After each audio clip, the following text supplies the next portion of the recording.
Hay un asunto que me ha preocupado hace un tiempo y es este de la libertad de prensa y lo que llaman el discurso de odio. Ok, voy a empezar con una confesión. Probablemente yo tengo la piel muy dura. Probablemente yo tengo muchos años en esto. Ciertamente, la primera vez que alguien me amenazó de muerte cuando yo escribía en Excelsior, y que creo que fueron los de la cienciología en aquel entonces, me mandaron una nota diciendo que me iban a matar. Pues yo me escondía abajo de la cama, tenía 20 y pocos años y estaba aterrorizada. Y ahí fueron dos reporteros de Excelsior, me sacaron de abajo de la cama. ¿Qué pasó? Pues pasó esto, me van a matar. No, no te van a matar. Y entonces ya me explicaron, mira, cuando estas cosas llegan anónimas, pues llegan a todos todo el tiempo, no les haces caso y ya. Si tú los mirabas como de veras, de veras. Se mira, en México y en aquellos años, no ahora, lo que pasa es cuando te llega un señor muy bien vestido, muy amable, traje de casimir inglés, corbata italiana, camisa hecha a medida, acompañado de dos señores muy bien vestidos pero muy callados, y te pide una reunión, se sienta frente a ti y te dice, oiga, don Mauricio, mire, pues hemos estado viendo que usted ha tocado este tema y yo quisiera pedirle de la manera más atenta, si puede usted hacernos el favor de no volver a hablar del asunto, se lo vamos a agradecer muchísimo. No le quito más su tiempo, don Mauricio. O sea, el día que te digan eso, échate a temblar, porque no vuelven a decírtelo. Esa era la forma de actuar del gobierno mexicano en aquellos años. Pero, y cuando yo llegué aquí a España y empecé a escribir el blog y de pronto lo vamos a demandar, Pedro Amorós, el de las psicofonías, he iniciado una demanda. Demándame, vamos a ver qué dice el juez cuando yo le enseñe tus psicofonías. Eh, te vamos a matar y te voy a romper la cara. Dime a qué hora y dónde, nos vemos y a ver si puedes. Esta era más o menos la teoría. Eh, a mí me da igual. Y he sido atacado de una manera brutal. Que si me dedicara yo a llorar por eso, pues me la pasaría llorando. El más reciente, esto sí he sabido, y que el Jiménez me mandó a su abogado, nunca supimos para qué, porque el abogado no dijo por qué quería hablar conmigo, porque nunca habló conmigo, habló con mi abogado. Pero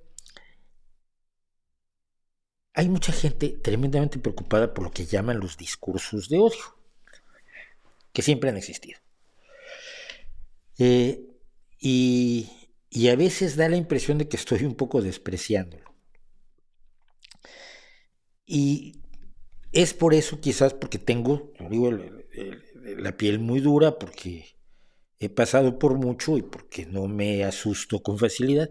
Y si alguien se mete conmigo, me dice cosas horrorosas, como si me dice que me va a violar, mira, a ver, inténtalo, a ver cómo nos va. Igual te vas a encontrar con algo en las manos que no deberías tener en las manos, sino en otro lugar de tu anatomía. Ese tipo de cosas me pasan y le pasan constantemente a cualquiera que saca la cara en las redes sociales. El anonimato en las redes sociales precisamente es una herramienta enorme que utilizan las personas que antes mandaban anónimos. Pero es mucho más fácil mandar un anónimo ahora en Twitter, ¿no? O mandar un anónimo en un correo electrónico que sacas en 2 segundos en Gmail. O mentir sobre ti en lugares donde dicen que soy de lo peor y ando armado. Las cosas que dices tú, madre mía. Andar armado en España no se imaginan lo que es, lógicamente, porque vamos, acabas en la cárcel, pero más rápido que a prisa. Pero hay gente que sufre mucho en las redes sociales, jóvenes creadores sobre todo, que yo he escuchado, hablando de que el discurso de odio al que se ven sometidos, las agresiones, los insultos, los te vamos a matar, los eres una basura de persona, eres una tal por cual, sobre todo a las chicas, eh, les afecta psicológicamente de una manera muy profunda y de alguna manera funciona como un coto a su libertad de expresión, que es precisamente lo que busca el discurso de odio. El discurso de odio y la amenaza, vistos nada más así como un te voy a romper la cara, pues a ver si tienes con qué, que es muy de afuera de un bar a las 4 de la mañana, no tiene mayor relevancia y me gustaría poderles enseñar a muchos jóvenes que se horrorizan y se asustan y se indignan y se ofenden que el no les hagas caso, que suena muy fácil, y yo sé que es muy difícil, pero suena muy fácil. Y no es una solución para gente que se está sintiendo genuinamente amenazada. Pero es que el problema no es el discurso de odio en sí, y lo estamos enfocando mal, como si el problema fuera ese, que hay un discurso de odio que incomoda a algunas personas que quizás no tienen la experiencia, los años y la mala leche que puede tener uno que ya peina casi nada más canas. Es un ataque contra la libertad de expresión. Y es un ataque contra la libertad de expresión en los términos más modernos posibles. Mira, porque se relaciona mucho con lo que hacen gobernantes como Donald Trump, como Andrés Manuel López Obrador, como Víctor Orbán, donde atacan a los emisores de comunicación, pero los atacan en ataque ad hominem, no en ataque a sus argumentos. Oye, Mauricio, no estoy de acuerdo contigo por esto. No, pues está bien. No, lo que pasa es que tú eres judío. No soy, pero no tendría nada que ver. O tú eres homosexual, o tú eres una tal por cual, que se lo dicen muchísimo a las chicas otra vez. Tienes una casa muy grandota. Ya, pero estoy hablando de lo que robaste tú, tío. Ya, pero aparte tú ya te divorciaste 2 veces. Sí, pero estamos hablando de otra cosa. El ataque a la credibilidad, a la persona de los periodistas, de los emisores de comunicación, no solo los periodistas profesionales, sino a quienes trabajamos en los medios de comunicación, en las redes sociales, en todas, en Instagram, en TikTok, en Twitch, en YouTube, en Facebook, en lo que se tercie, en lo que se invente la semana que viene, es un ataque a la libertad de expresión. Primero que nada porque busca destrozar la credibilidad de la persona por motivos que están totalmente fuera del mensaje que está transmitiendo esta persona, que es lo que se debería de discutir, no quién lo dice, sino cómo lo dice. Esto es lo que se habla mucho de matar al mensajero, precisamente, que atacas a la persona que trae el mensaje y no tocas el mensaje, cuando en realidad el mensaje es lo importante.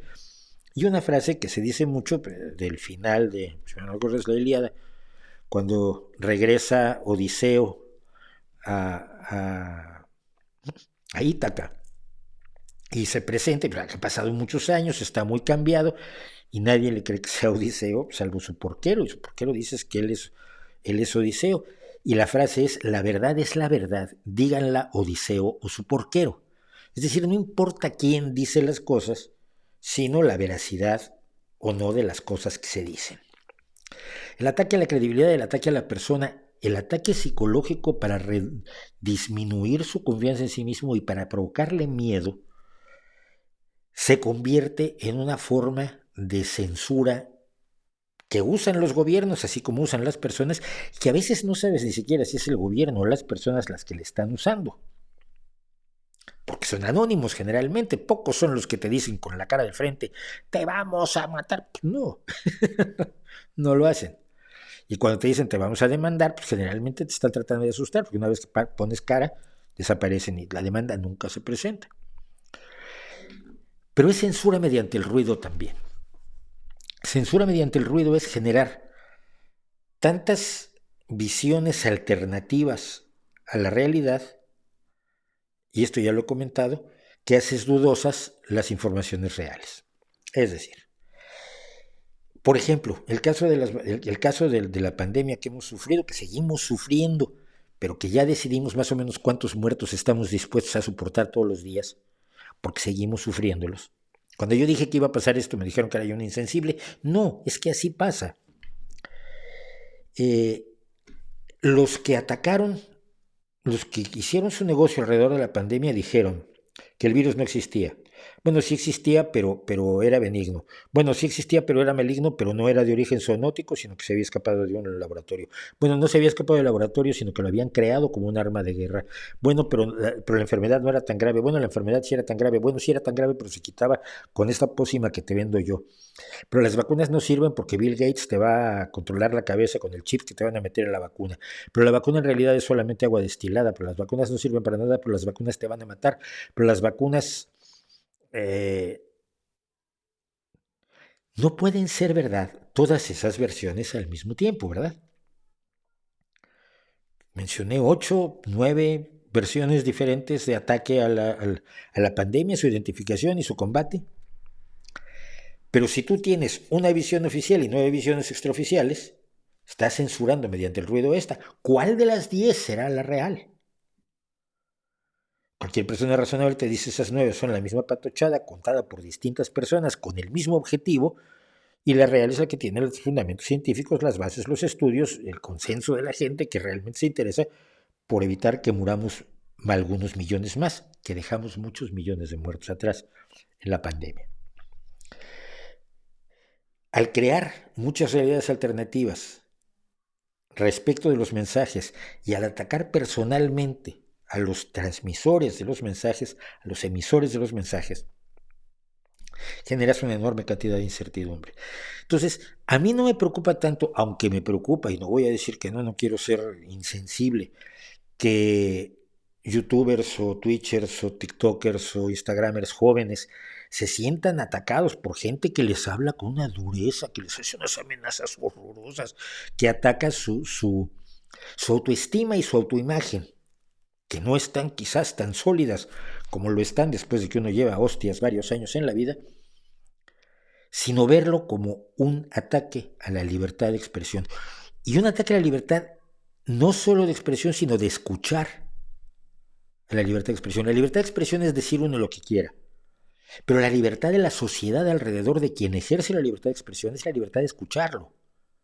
Y cuando esa persona se autocensura, no es solo su libertad de expresión la que sufre. Quien sufre son todos los que están a su alrededor, que no van a escuchar ese mensaje, que no van a escuchar lo que tiene que decir, porque se ha autocensurado debido a la presión que están ejerciendo ilegítimamente sobre él o ella. Y creo que si lo vemos así, tenemos una forma mucho más fácil, mucho más clara de luchar en contra de los ataques a los generadores de contenidos en las redes y a los periodistas en los medios de comunicación, a los periodistas que son señalados como eran señalados constantemente por Donald Trump y lo son por López Obrador. Una forma más eficaz de defenderlos que si simple y sencillamente pensamos que se están dando por ofendiditos. Eso es lo que creo yo, no sé qué piense.